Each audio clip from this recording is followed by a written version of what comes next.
नशा सद्रूप चिद्रूप आनंद स्वरूप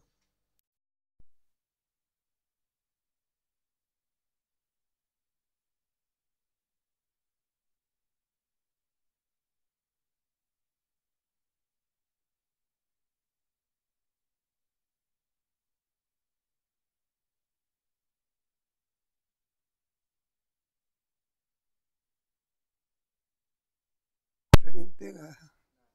कुंभार काय केलं पाहिजे? जगत करता कोण? जीव आहे का? जीव अल्पज्ञ आहे, अल्पशक्ती आहे, परतंत्र आहे, सगळे वच्छेदक जीवाचे आहे का? जीवाला कुठे ज्ञान आहे का? ज्ञान आहे पण अल्पज्ञान आहे. एखाद्या गाडीचा ॲक्सिडेंट होणार असला त्याला जर माहिती असतं गाडीत कोसळलं पाहिजे नाही का? ते विमान कोसळलं माहिती असतं काही पडणार आहे म्हणून, असं माहिती असतं तर यावरून जीव कसा आहे? त्याला भविष्याचं काय नाही, भूत्व कालाचं स्मरण आहे फक्त. काय वर्तमान काळाची क्रिया आणि भविष्य काळाचं ज्ञान आहे. म्हणून जीव हा ईश्वराचा प्रभाव, जगताचा करता काय होत नाही. मग कोण आहे? दिसतो का ईश्वर? मग आहे कशावर?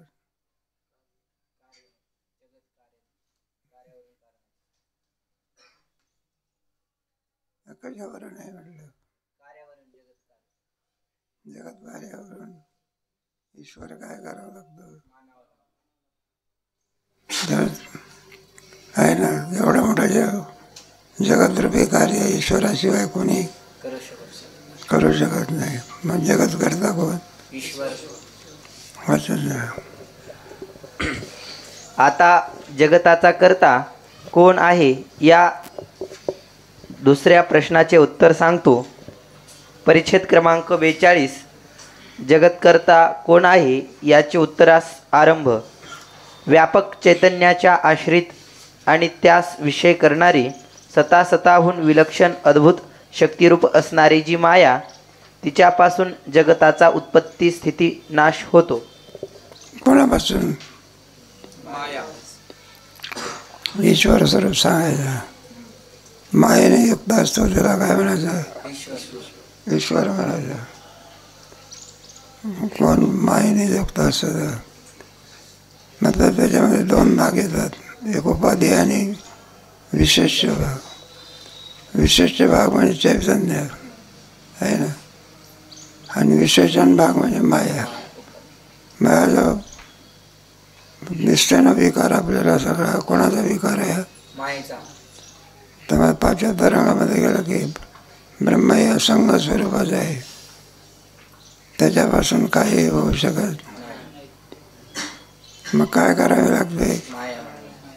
ती माया कशी मानावी, काय मानावी, हे पाचव्या तरंगामध्ये होऊन गेलं. मग बघा, म्हणून ईश्वर स्वरूपामध्ये मायेची उपाधी आहे, जीवस्वरूपात अविद्येची. विशिष्ट कोण झाला? माया विशिष्ट चेतन म्हणजे, अविद्या विशिष्ट चेतन म्हणजे जीव आहे ना. त्या दोन मधला फरक आला. आणि हा ईश्वर या जगताचा काय? मग तो अडाणी असून काम मागेल का? मग कसा असला पाहिजे? शहाणा, अर्धवट शहाणा का? मग सर्वज्ञ. सर्वज्ञ म्हणजे ज्याच्या या पदार्थाला तो जाणतो म्हणून त्याला सर्वज्ञ म्हणतात. आपण कोणतंही कर्म केलं असलं त्या कर्माला कोण जाणतो? एकाच माणसाच्या का सगळ्या जगाच्या अंतर्यामी आहे. ईश्वर 10-5 आहे का एकच आहे? एकच कशावरून आहे? एकच कशावर आहे? जगत किती आहे? ईश्वर किती? जगत नाही, जगत म्हणजे नुसतं आपलं हेच नाही घ्यायचं. त्याच्यामध्ये 7 वरचे लोक, खालचे लोक, सगळं ब्रह्मांड मिळून काय त्याला जगत असं म्हणतात. जगत म्हणजे जन जे आहे ते जे उत्पन्न होते आणि जाते त्याला काय म्हणायचं? जगत म्हणायचं. या संपूर्ण याच्या जगताचा करता सामान्य असेल का असामान्य? मग त्याला काय म्हणतात मग? ईश्वर. मग तर तुम्हाला मागे होऊन गेलं की चौथ्या तरंगामध्ये ईश्वर स्वरूपाचं वर्णन झालं ना. मागे चौथ्या तरंगात झालं ना, नाही का? कुठंच चैतन्य पुढे जीव चैतन्य, ईश्वर चैतन्य आणि ब्रह्म चैतन्य. असं कुठंच चैतन्य पुढे जीव चैतन्य पुढे ईश्वर चैतन्य, पुढे ब्रह्म चैतन्य, ईश्वर चैतन्याचा विचार झाला ना मागे. मेघाकाश. ऐकलं. मग तो आणखी ते जगत करता म्हणून ईश्वर मानावा लागतो. आता तो ईश्वर कसा मानायचा जसं चाललाय? परिच्छिन्न मानावाचा का व्यापक मानायचा? व्यापक मान. करता मानायचा की का करता मानायचा? अवधी मानायचा की हे मानायचा? अनित्य. मग प्रश्नाचे उत्तर तर क्रमाक्रम आहे. ईश्वराचा जन्म जर मानला तर काय काय हेतू येतात त्याचा विचार करणार आहे. पहिला ईश्वरच का मानावा हा प्रश्न. नाही मानलं तर काय बिघडलं? जीव करता होते असं मानलं तर नाही सांगता येत. अल्पज्ञ आहे.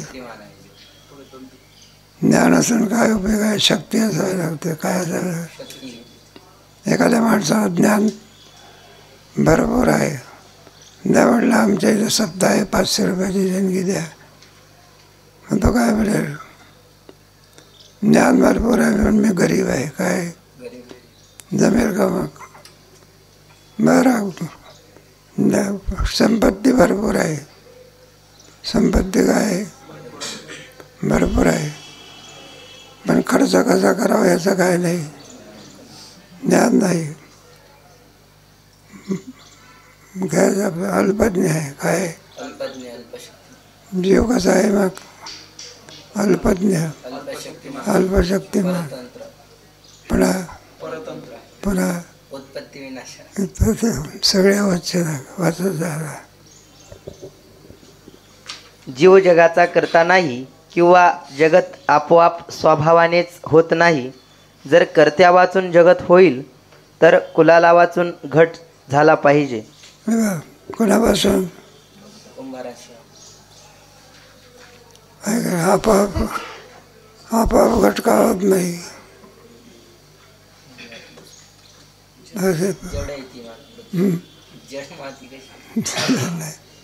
ज्या मातीपासून घट होत असतो ती माती जड स्वरूपाची आहे.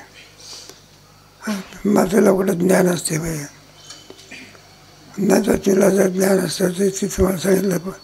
एखाद्या माणसाने जर रट्टा टाकला घटावर ते मातीने तिने सांगितलं असतं मला मारू नका, काय करू नका, नाही नाही. अरे पक्वादाला जर ज्ञान असतं त्याने सांगितलं असतं पक्वादाने मला थापा मारू नका, कारण ते किम स्वरूप आहे, जड स्वरूप आहे की एक एक चालत जावाच. म्हणून जगताचा कोणीतरी करता मानून शिवाय तो सर्वज्ञ मानला पाहिजे.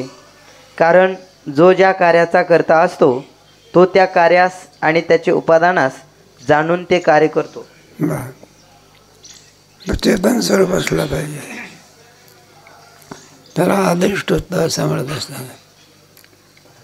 जर तो चेतन नसेल तर कार्य होऊ शकत नाही. एखादा गाडी आपल्याकडे येत असते, स्वभावता गाडी येत असते, एखाद्याच्याकडे कोणीतरी तिला आणणारा असला पाहिजे. आणि तो आणणारा म्हणजे जड असतो का? गाडीच गाडीला ओढत असते का? मग कोण पाहिजे? आणि जो चालक असतो तो जड स्वरूप आहे का चेतन स्वरूप आहे? चेतनाचं अधिष्ठान लागतं. कोणाचं ज्ञान कोणाच्या ठिकाणी आहे? जळाच्या ठिकाणी काही नाही. ज्ञान नाही म्हणून क्रियाही नाही. आहे का कुठं? जळाच्या ठिकाणी कुठं क्रिया आहे का? नाही तर जळाच्या ठिकाणी क्रिया असते तर घरच बांधायची नसते. बा खालचा दगड ओरडला असता, हे म्हणलं काय टाकतो जरा. माणसाच्या पायावर पडलं तर हा नका म्हणलं तर माणूस कसा आहे? शेतात दगड कसा आहे? जड. अरे का म्हणून जड जडाचा करता होऊ शकत. मग कोणीतरी चेतन काय केला पाहिजे, त्यालाच काय म्हणतात? ईश्वर. त्याला गीतेमध्ये बरं का आहे ना, अधिभूत अधिदैव आणि अधियज्ञ, तोच ईश्वर स्वरूपात आहे. अधिभूत म्हणजे नाही शरीर. जीव आहे म्हणजे अरे अधिदैव म्हणजे माझा अधिभूताला जीव का म्हणत नाही?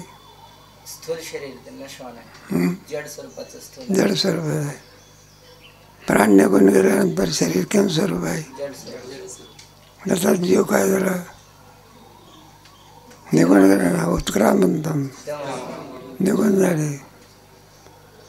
मुक्त होत असतो का दुसऱ्या देहात जातो? दुसऱ्या कोणत्या देहात जातो? कर्माणू. यम यम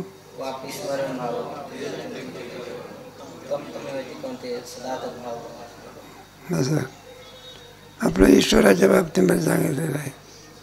हा ईश्वर आहे परिच्छिन्न आहे का व्यापक आहे? अल्पज्ञ आहे का सर्वज्ञ आहे? आता क्रमाक्रमाने विचार करणार आहे. ईश्वराला जर आपण परिच्छिन्न मानला तो अनित्य होईल. अनित्य वस्तू तिला जन्म असते. म्हणून ईश्वराला काय मानावं लागेल? जन्म मानावं लागेल. आणि जन्म मानला तर 6 प्रकारचे दोष येतील. त्याचा विचार करायचा. बघा, कारण जो ज्या कार्याचा करता असतो तो त्या कार्यास आणि त्याचे उपादानास जाणून ते कार्य करतो. तद्वत जगाचा करता ईश्वर जगत आणि त्याचे उपादान यास जाणून जगत करतो. म्हणून सर्वज्ञ आहे आणि सर्व शक्तिमान आहे असेही मानले पाहिजे. जो ज्या कार्याचा करता असतो त्याला त्याचं ज्ञान असावं लागत असे. ज्ञानच नाही तर ऐकलं. एखादी बाई चहा करायला गेलं तर बरं का पातेलं उपडं ठेवलं बघा. काय ठेवलं? कारण तिला पातेलं कसं ठेवावं याचं काय नाही. अरे तिला विचारतो म्हणायला लागले असं का केलं? ते म्हणलं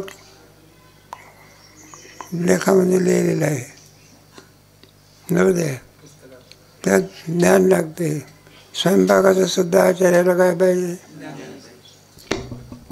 नाहीतर आपलं एक चपात्या करायला गेल्या सगळ्या हिंदुस्थानचा नकाशा. ज्ञान असावं लागतं. साधा भात करण्याचं असलं त्याचं काय पाहिजे? ज्ञान पाहिजे ना. नाहीतर भाताचा प्रकार 3 प्रकार. खालची मल्ली मेनवली, वरची कोरडवाडी. काय हुशार आहे का पातल्या 3 प्रकारचा भात. ज्ञानाची काय आहे आवश्यकता आहे ना. ज्ञान नसेल तर कार्य होऊ शकत नाही. विसंगत होत असते. काय होत त्याला ज्ञान असावं लागत असतं. म्हणजे कुंभाराच्या ठिकाणी ज्ञान असल्यामुळे तो व्यवस्थित घट निर्माण करू शकतो. म्हणून कोणत्याही कार्याचा ज्ञाता अधिक क्रिया असावी लागते. काय ज्ञानाच्या नंतर क्रिया होते ना. अगोदर काय पाहिजे? नंतर ज्ञानानंतर क्रिया. पुढे वाचत जा. कारण अल्पशक्तिमान जीवास कृतीने तर नाहीच पण मनाने सुद्धा जगत रचनेचे चिंतन करता येणार नाही. कृतीने तर नाहीच नाही पण काही काही अशा हे असतात की ज्याचं मन सुद्धा क्रिया ज्ञान करून देऊ शकत. समुद्रात पाणी किती आहे? आपल्या कुबेर गंगेत का सूर्याच्या ठिकाणी प्रकाश किती आहे त्याला काय सांगता येते का? आहे काय? पृथ्वी किती वजनदार आहे सांगता येत नाही. तसं तिथे काय होत असते, मनसुद्धा त्याचा विचार करू शकत नाही, अगम्य म्हणतात. काय म्हणायचं? तसं परमात्मा स्वरूप सुद्धा मनाला ज्ञात होईल. मनाची नखी कोणत्या श्लोकावरती हवी आहे?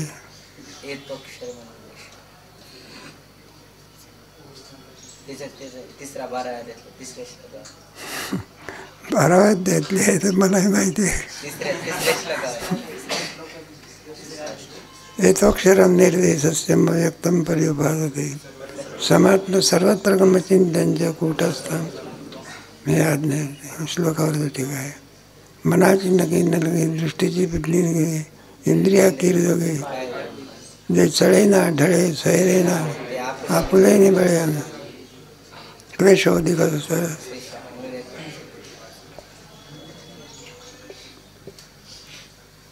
अशा अद्भुत जगताचा करता अद्भुत शक्तिमानच असला पाहिजे.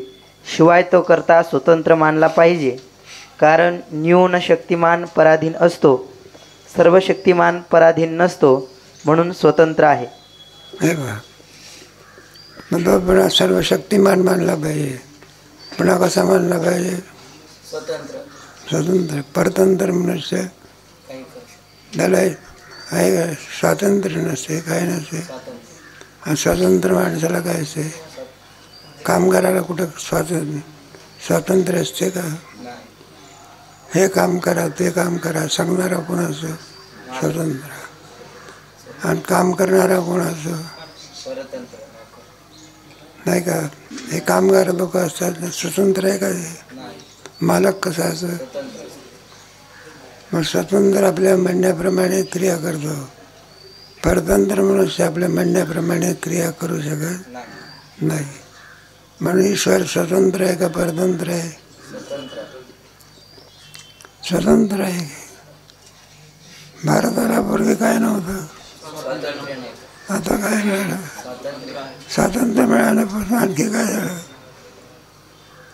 अरे गडाला पण सीमा गेला. काय झालं? तर शिवाजी महाराज होते ना, शिवाजी महाराजांना गड सर केला. तानाजी महाराजांनी गड काय केला? सर केला. पण त्याच्यामध्ये काय झालं? मृत्यू झाला. लोकांनी वार्ता आणली, गड काय झाला? स्वतंत्र झाला की. पण म्हटलं पण काय झालं? मला सीमा गेला. काय गेला? मग ते शिवाजी महाराज म्हणायला लागले, बरं का पाठात सांगायचं, कीर्तनात नाही. मग ते शिवाजी महाराज म्हणायला लागले, गडाला पण. मग म्हणायला लागले म्हणजे नाही, गडाला असतात चाललं असतं, पण कोण नाही गेला पाहिजे होता. बरं का? जर स्वातंत्र्य मिळालं पण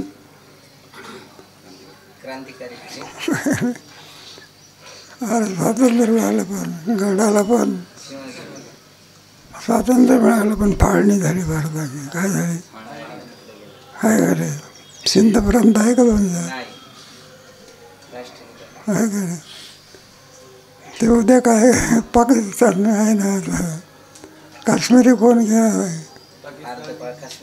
जाऊ दे, आपला राजकीय विषय नाही, पण माहिती असं काय. जाऊ द्या, पुढे झाला. या रीतीने जो सर्वज्ञ सर्वशक्तिमान स्वतंत्र जगतकर्ता आहे त्यासच ईश्वर म्हणतात.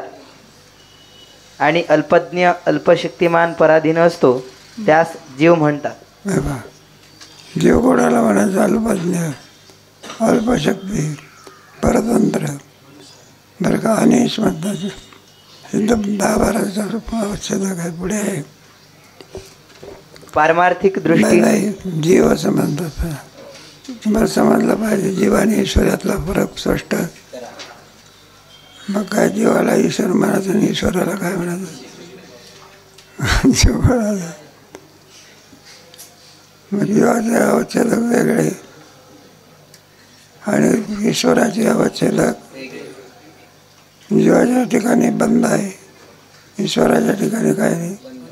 बंधन आहे का सेवा करणाऱ्याला मुक्त करतो. तुम्ही ईश्वराची सेवा कोणाची करता? आणि तो सेवा करणारा काय करतो मग? तेषाम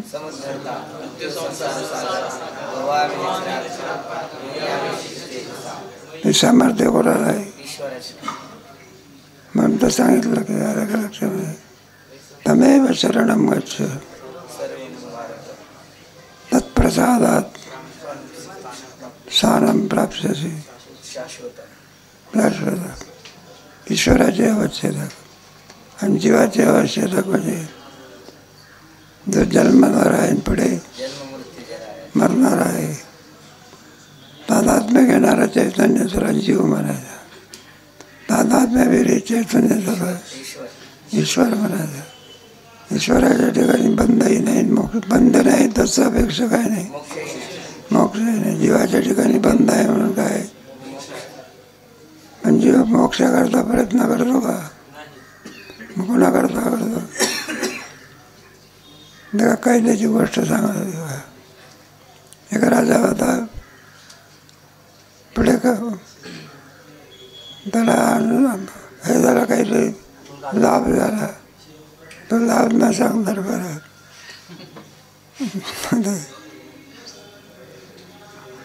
बरं सांगून टाकू, काय हरकत नाही. लग्न झालं पण काय नव्हतं. पुढे काय झाला? त्याला आनंद झाला. सगळ्यांना जेवढे आणखी गुन्हेगार लोक आहेत त्यांना काय करा, काय पाहिजे ते काय पाहिजे सोडून द्या. नाही म्हटलं प्रधानजीला घेऊन आले. आम्ही प्रधानजीने सांगितलं, म्हटलं राजाला आनंद झालेला आहे, काय मागायचं आहे तुम्हाला, काय करा. राजा देण्याकरता काय म्हणजे गुन्हेगार लोक. एकाला गुटखा खाण्याची सवय होती, तर म्हटलं दिवसातून 2 वेळा आहे, पण एकच वेळा घडली. आधी गुटखा असेल तर काय करा. एक म्हटलं भूक लागते, पण 3 चपातीची 2च मिळते, 2 काय करा वाढवून द्या. प्रत्येक जण म्हटलं थंडी पाडत असते फार, एकच ब्लँकेट आहे, दुसरं काय करा. तो प्रधानजी होता, तो प्रधानजी मनात म्हणायला लागला, तर का मूर्खाचा बाजार आहे. मग एक त्याच्यातला कैदी निघाला जा, तर म्हटलं सरकारला सांगा 2 थापडा मारा, पण मला कैदीच्या बाहेर काय करा, हाकलून द्या. मग प्रधानजी म्हणायला लागले, या सरकारच्या सगळ्या मूर्खाच्या बाजारात फक्त आज काय शाळा आहे. त्याप्रमाणे सगळे जे माणसं जे काही देवाला मागणी करतात, कशाकरता मागणी करतात? संसारातून मुक्त होण्याकरता का अधिबद्ध होण्याकरता? मग शहाणा कोण आहे? साधक वर्ग. काय मी उद्धार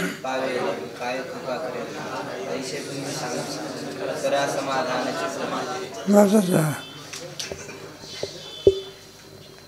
पारमार्थिक दृष्टीने अल्पज्ञतादी जीवाचे ठिकाणी नाहीत, परंतु अविद्येने जीवाच्या ठिकाणी प्रतीत होतात.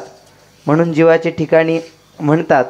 अविद्याकृत अल्पज्ञताधिकांची जी आत्म्याच्या ठिकाणी भ्रांती, तेच जीवाचे जीवत्व. भ्रमामध्ये असणारा त्याला जीव म्हणायचा, भ्रमनिवृत्त झाला तर संत म्हणायचा. आपण एका भ्रांती समोर गेली, नाचाचा प्रेमचंद आहे का? शहाणा वर्ग, मोक्षाचा वर्ग आहे का? ज्याची भ्रांती निवृत्ती झाली त्याला म्हणायचं संत आहे. हा जो भ्रांतीमध्ये आहे, भ्रांती म्हणजे अज्ञान, जो अज्ञानामध्ये आहे त्याला काय म्हणायचं जीव. आपल्याला जन्म मरणाची काय भ्रांती आहे आपल्याला. मी मरतो, मी जन्मतो नाही म्हणा, मला जगवा.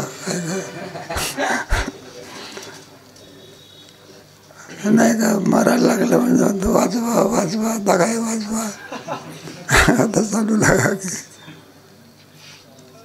म्हणजे जन्म मरणाची भ्रांती जीवाच्या ठिकाणी आहे, ही संताच्या ठिकाणी नाही जावे आम्हा हवा खंडी. ज्याच्या ठिकाणी भ्रांती आहे त्याला जीव म्हणायचा, जो भ्रांत निवृत्ती झाली त्याला मुक्त म्हणायचा, जो जगाचा भ्रम घालवतो त्याला संत म्हणायचा. काय करे पुढे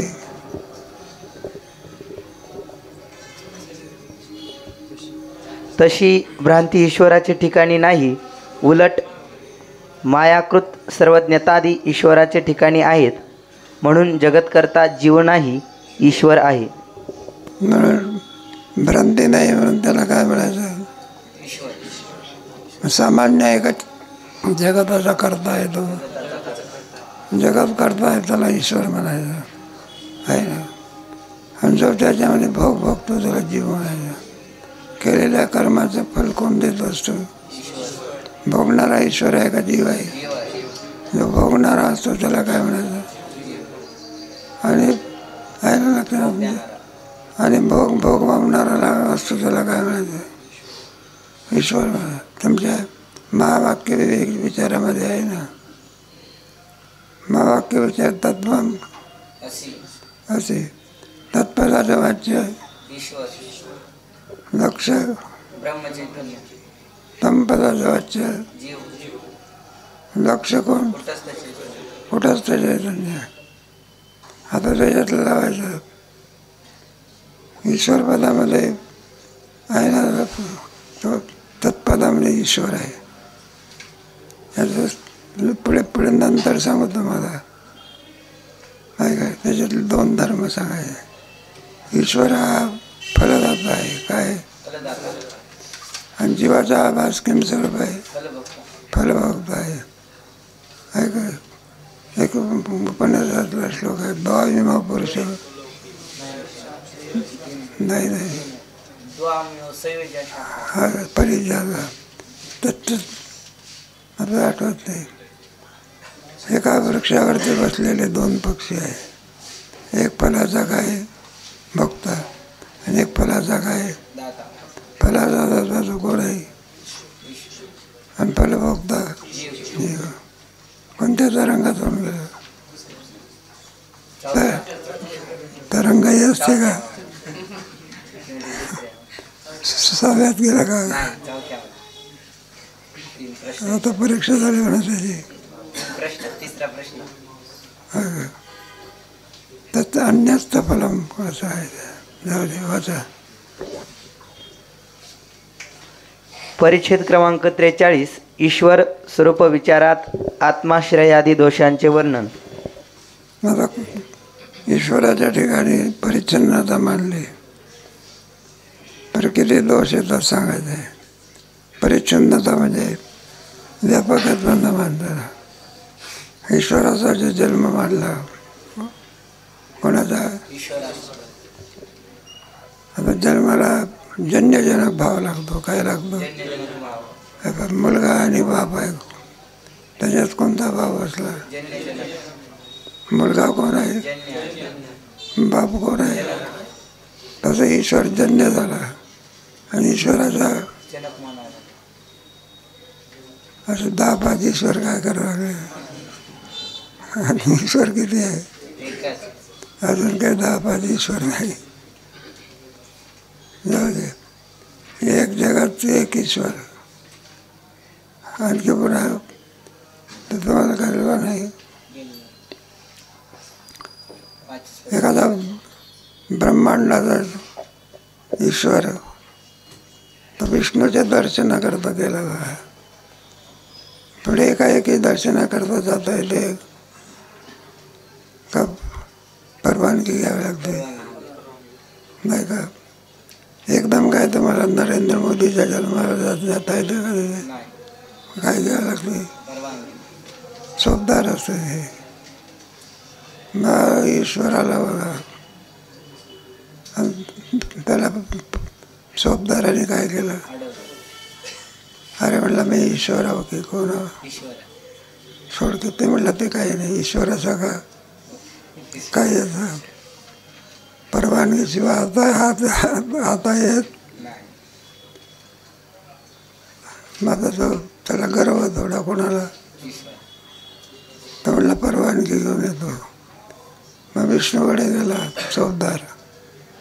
मला एक ईश्वर आलेला आहे, तर तुमच्या भेटीची इच्छा करतो. विष्णूने सांगितलं त्याला, तो कोण्या ब्रह्मांडाचा ईश्वर आहे त्याला विचारून या म्हणाला. मग तो आला. म्हणलं तुम्ही कोण्या ब्रह्मांडाचे ईश्वर आहात? म्हणलं काय 10-5 ईश्वर असतात का? ब्रह्मांड आहे का? ब्रह्मांड किती, ईश्वर किती? तितक्यात दुसरा ईश्वर आला. तोही म्हणायला लागला मला जाय जाय. अरे म्हटलं तू कोण आहे? तर म्हटलं मी सुद्धा कोण ईश्वर आहे. असं करता करता 25 ईश्वर आले. किती? तो चौकदार म्हणायला लागला, म्हटलं असे ब्रह्मांड आहे तरी आणि ईश्वर आहे तरी अनंत ब्रह्मांड आहे. किती? त्याचा भाव लागू शकत. आणि अनंत ब्रह्मांड कोण निर्माण करतं? माया. ईश्वर तुमचा 11वा अध्याय वाचा, त्याच्यामध्ये तुम्हाला तत्रैकस्थं जगत कृष्ण पश्चात दैव देवस्य असे किती ब्रह्मांड निर्माण करतो. एका रोमी असे अनंत, त्याचा अंत लागू शकत. मग ईश्वराचं चाललेलं आहे आपलं. ईश्वराचा कर्ता जर मानला, जन्म जर मानला, तर 6 प्रकारचे दोष येतात त्याचा. एक, आत्माश्रय. तो ईश्वर सर्वव्यापक आहे. जर एकदेशी अंगीकारावा तर त्याचा देशाने अंत असल्यामुळे कालानेही अंत होईल. आपला ईश्वर किती आहे बघ? एक आहे. परिच्छिन्न आहे का व्यापक आहे? बरं, परिच्छिन्न मानला तर, परिच्छिन्न मानला तर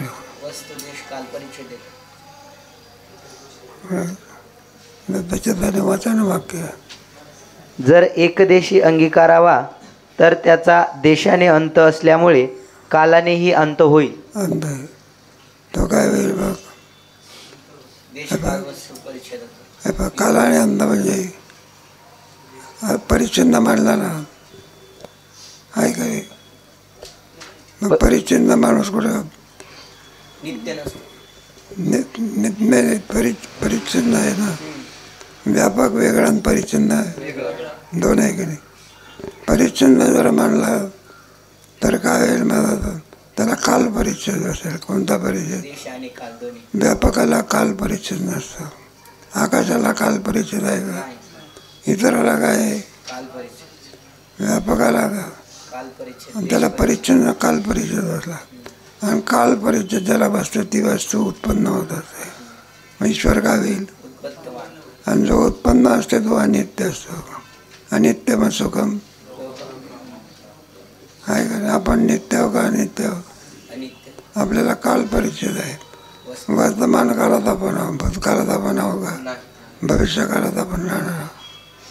म्हणून आपल्याला कोणता परिच्छेद बसला? काल परिच्छेद. तसा ईश्वराला कोणता परिच्छेद बसेल? काल परिच्छेद बसेल. पूर्वी होता ना आता नाही, पूर्वी नव्हता आता आहे. मग त्याला ईश्वर म्हणता येणार? म्हणून काल परिच्छेद. त्याच्याकरता एक देशी अंगीकार केला तर काल परिच्छेद. आणि काल परिच्छेद बसला तर तो अनित्य होईल. काय होईल? ईश्वर अनित्य आहे का नित्य आहे? अंतवान मानला तर अनित्यत्व येईल.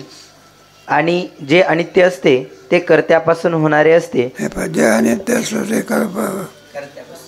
तुमच्या 15व्या अध्यायामध्ये याचा गोड विचार केलेला आहे. हे जे झाडाच्या रूपाने त्याचं वर्णन केलेलं आहे. ऊर्ध्वमूल झाडाच्या रूपाने केलं का? झाडाला मूळ असते, पुढे फांद्या असते, नाही का? मग तिथे वर्णन आहे ना तुमच्या कोणत्या ह्याच्यामध्ये? हा सगळा संसार नित्य आहे का अनित्य आहे? आहे का? परंतु करोनी संसार व्हावं व्हावे अद्याव ते अनित्यत्व आहे, वृक्षाकार मिसे. मग संसार नित्य नसून कसा आहे?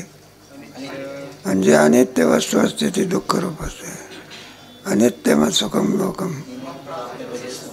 मग सगळं जगत कसं आहे? नित्य आहे का अनित्य आहे? मग ते सुखरूप आहे का दुःखरूप आहे? आहे का? मग दुःख अनित्य आहे ना. अनित्यत्व नावाचा धर्म लागतो नाही का?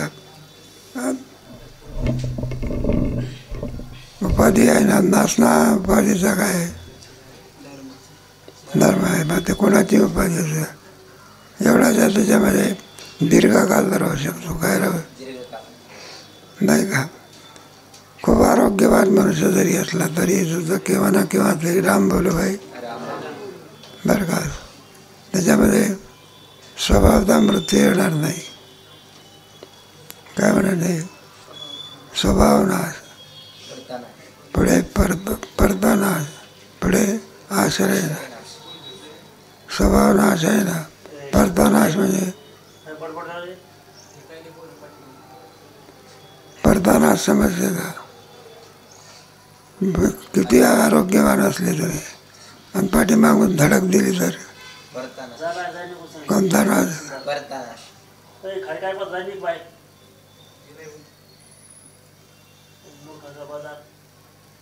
नीट आई घालायची यायचं असून तर तिकडे काय पाठ करायचं.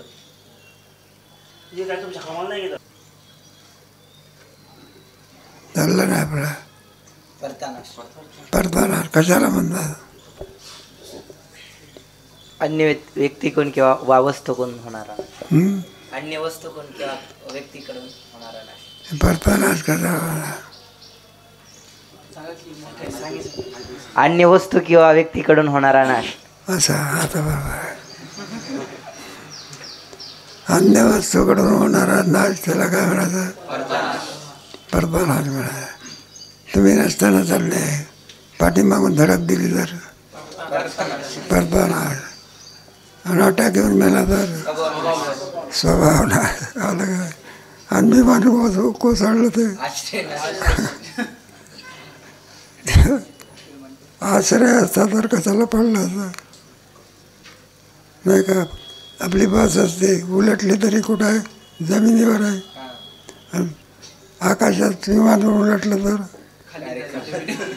ते आकाश आश्रय आहे का? तर आश्रय नाश म्हणणार. कोणाच्या पाठीमागे लागलेले? जीवाच्या पाठीमागे आहे. तिन्ही प्रकारचे नाश. स्वभाव नाश, पुढे आश्रय नाश, असे 3 प्रकारचे नाश आहे. आणि जे अनित्य असते ते कर्त्यापासून होणारे असते. मग ईश्वराचाही कोणी कर्ता मानावा लागेल. हे पहा, जर परिच्छिन्न मानला तर अनित्य होईल. आणि अनित्य मानला तर काय होईल? त्याचा जन्म मानावा.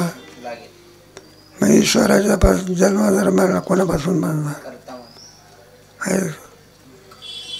नाही, जन्म म्हटल्यानंतर ज्याने काय करावं लागेल? मानावं लागेल का नाही?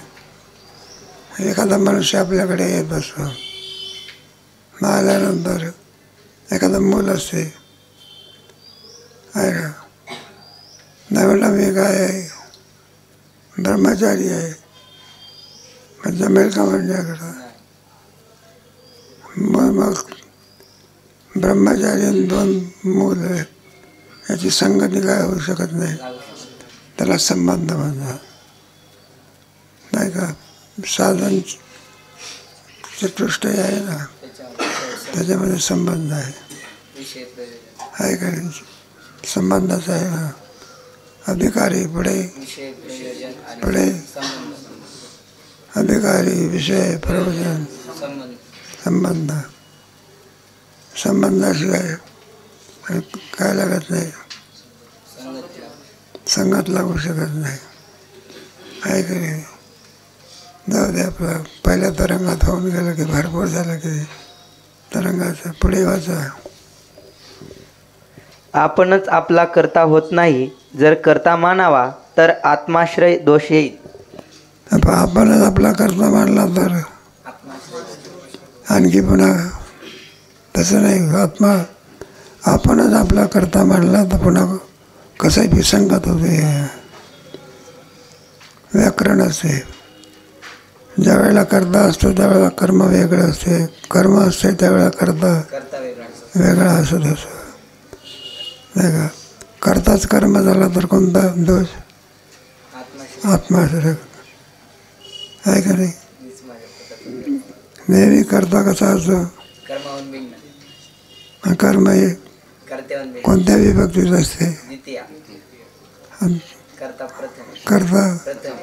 प्रथम आहे ना. त्याला जुळून चांगली भाषा आहे. आपल्या इंग्रजी भाषेमध्ये विसंगतपणा असतो. काय असतं? अगोदर करताना लगेच कर्म येते, मग पुढे आपल्या भाषेमध्ये क्रियापद कधी कुठं असते आणि इंग्रजी भाषेत जाऊ दे. आपल्याला थोडं इंग्रजी शिकवलं पाहिजे पोरायला. तर कशा करता चाललंय? आत्माश्रय. आपणच आपला करता होऊ शकत नाही का. पुढे नाही पण अजूनही आत्माश्रयाला लागेल. जसा नाही दृष्टांत जाऊ. आपल्याच खांद्यावर आपण काय करू शकत नाही, चालू शकत नाही नाही का. मग कोणता दोषाला आत्मा आंधळीन एक पांकळा होता. पोट भरण्याची अक्कल मात्र दोघाला येत होती. आता आंधळ्याला म्हणजे काही दिसतं का? त्यालाही सुद्धा भीक मागता येईना कोणाला. बरं पांगळ होता, चालताच येईना, त्यालाही भीक काय करता येईना. आणि भूक तर काय झालेली आहे, लागलेली आहे. पण हुशार होते माझे. हुशार असल्यामुळे त्यांनी सांगितलं म्हटलंय बाबा कॉम्प्रोमाइज करू आपण. म्हटलं मग काय करा. आंधळीने सांगितलं पांगळ्याला, म्हटलं माझ्या खांद्यावर बैस की कुठे? पाठीवर. पांगळा कुठं बसला? पाठीवर. आणि दोघंही दोघांमध्ये झाला नव्हता. दोघांमध्ये काय झाला होता? भीक मागण्याचा व्यवहार काय झाला? चांगला झाला. बरोबर पांगळा माणसाला डोळे असल्यामुळे धनिकाच्या घरी घेऊन जात होता. कोणाला? आंधळाला. कोणाच्या घरी? बस एरवी आंधळ्याला जाता येते का धनिकाच्या घरी? कोणी नेलं बघ आहे काय? व्यवहार झाला की जाऊ द्या. कशा करताय? आत्माश्रय कशा करा. पुढे जसा कुलाल क्रियेचा कर्ता आणि घट कर्म ही दोन्ही भिन्न आहेत, त्याप्रमाणे ईश्वराचा कर्ता ईश्वराहून भिन्नच मानला पाहिजे. कार्याचा जो विरोधी असतो त्यास दोष म्हणतात. दोष कोणाला म्हणायचा? कार्याच्या आधी त्याला काय म्हणायचं? दोष कार्याच्या काय असतं? एखाद्या दुधामध्ये मिठाचा कडा पडला, मग ते दूषित झालं ना.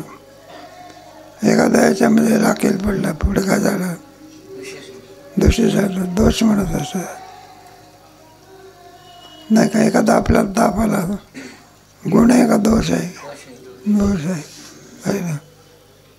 जो कार्याच्या काय असतो त्याला काय म्हणायचं? दोष म्हणायचं. नाही निरोगीपणा आठवत येत नाही त्याला काय म्हणायचं? ताप काय करतो? कोरोना काय होता? कोरोना काय होता? आरोग्याचा होता की माणसाला घेऊन जात होता. त्याला दोष म्हणत असतात. जो कार्याच्या विरोधी असतो कार्य होऊ शकत नाही. एखाद्या डोळ्यामध्ये मोतीबिंद झाला, दिसू देतो का तो? मग मोतीबिंद सहाय्यक आहे का दोष आहे? आत्माश्रय हा कार्याचा विरोधी आहे म्हणून दोष आहे. मग तो कसं आहे, आपलाच आपण करता होऊ शकत, कोणीतरी आपल्याहून सोहून अन्य करता काय केलं पाहिजे. मग म्हणायला लागले असं करा, दुसरं करता मारा. काय मारा? एका करता पहिल्या करताचा बाप कोण? दुसरा करता. एका आत्म्याचा बाप कोण? मग तुम्ही पुन्हा विचाराल दुसऱ्याचा, तिसरा कोण? तिसऱ्याचा. मग अडचण भागवण्याकरता काय केलं? मग पहिल्याचा करता दुसरा आणि दुसऱ्याचा नाही पहिला. तिसरा म्हटलं तर काय होईल? तिसऱ्याचा धारा काय राहील? कोणता दोष? अनावस्था दोष. म्हणून पहिल्याचा करता कोण? दुसरा. दुसऱ्याचा कोण? कोणता आश्रय दोष? अन्योन्य. पहिल्याला आश्रय दुसरा, दुसऱ्याला आश्रय पहिला. कोणता दोष झाला? पुढे झाला ना. आता कोणता राहिला? चक्री का बची. मग ही अडचण भागवण्याकरता पहिल्याचा करता कोण? दुसरा. दुसऱ्याचा करता कोण? नाही, दुसऱ्याचा करता पहिला अन्योन्य झाले. दुसऱ्याचा करता तिसरा. तिसऱ्याचा करता पहिला. पहिल्याचा दुसऱ्याचा चक्री का बची. आला का ध्यानामध्ये? पहिल्याचा करता कोण? दुसरा. दुसऱ्याचा पहिला मानला तर अन्योन्य. आपलाच आपण करता मानला तर आत्माश्रय. दुसऱ्याचा काय मानला? तिसरा मानला. मग तुम्ही म्हणाल की तिसऱ्याचाच होता. तिसऱ्याचा कोण? पहिला. पहिल्याचा कोण? कोणता दोष? चक्री का पुढे. अन्योन्याश्रय यास्तव ईश्वराचा करता दुसरा कोणीतरी अंगीकार करावा लागेल, पण त्यासही प्रथम कर्त्याप्रमाणे कर्तृजन्यच म्हटले पाहिजे. मग त्या दुसऱ्या कर्त्यास तिसरा कर्ता मानावा लागेल. दुसऱ्या कार्याचा जनक प्रथम कर्ता अंगीकार केला तर अन्योन्याश्रय दोष येईल. बरोबर. कोणता दोष येईल? अन्योन्याश्रय. कारण पहिल्याचा करता दुसरा आहे का? दुसऱ्याचा करता तुम्ही काय करा? पहिला मानला. काय झाला? अन्योन्याश्रय. आपलाच आपण करता मानला. पहिल्याचा करता दुसरा मानला. दुसऱ्याचा अन्योन्याश्रय. पहिल्याचा करता दुसरा. दुसऱ्याचा करता तिसऱ्याचा करता चक्री का बची. आणि तिसऱ्याचा चौथा, चौथ्याचा पाचवा कोणता होईल? अनावस्था म्हणतात. आता पुढे राहिले अशी धारासारखी काय केली? दोष मानून. मग त्याच्यामध्ये समजा आता कर्ते किती मानणार तुम्ही? म्हटलं एक कर्ता मानून टाका. काय करून टाका? त्याला युक्ती काय? युक्तीचा अभावच नाही. याला काय म्हणतात ना, विनिगमनिर. काय म्हणायचं? ही अवस्था चुकवली. काय चुकवली? म्हटलं एक त्याच्यातला करता काय करा तुम्ही? बाकीचे काय केले? अरे ईश्वराचा करता पण आले होते ना सगळे. काय काय तुमच्या लक्ष्मीच्या स्वयंवरामध्ये लक्ष्मीला वरण्याकरता सगळे देशोदेशीचे राजे आले होते. कशाला आले होते ते? प्रेतयात्रेला का? मग कशाला आले होते? लग्न करता आले होते. लग्न करता माणसं काय टोप्या काढून जातात, नटून थटून जातात ना. एकच मुद्दी घालून जातात की पाच खातात. कोणी पाहत नाही तरी तो असा काढतो.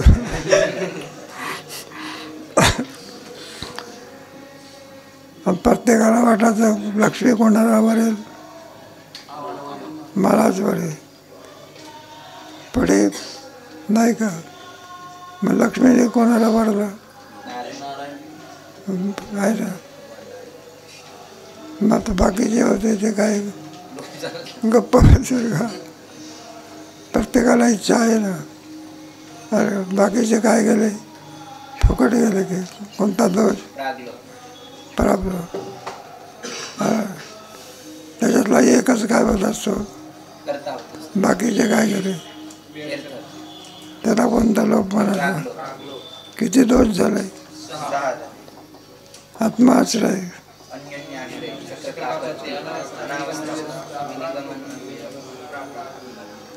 मला ईश्वराच्या ठिकाणी जर जन्म मानला, मी 6 प्रकारचे काय येतात अधिक विचार आहे त्याचा विचार करी.